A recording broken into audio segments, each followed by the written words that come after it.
আসসালামু আলাইকুম দর্শক, আজকে হাজির হয়েছি বেনিপুর বাজারে। ভাইরাল সেই দুধ চা খেতে আসলাম দীর্ঘদিন পরে।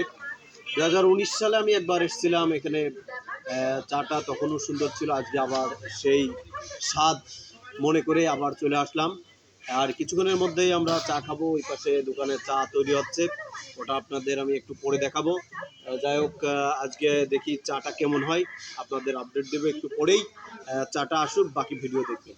দর্শক, এই সেই ইকরাম চাচার চা। এই যে আমাদের 4টা চা প্রস্তুত হয়ে গেছে, কিছুক্ষণের মধ্যেই আমরা এটা খেয়ে স্বাদটা আপনাদের জানাবো।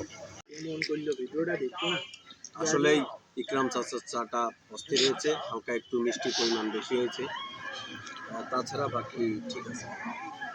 ধন্যবাদ, আপনারাও চলে আসবেন খাওয়ার জন্য যে কোনো সময়। বিলটা কি আপনি নিজে দিয়েছেন না অন্যের পকেট থেকে? না, আজকের বিলটা দেবে কন্টেন্ট ক্রিয়েটর আশিক।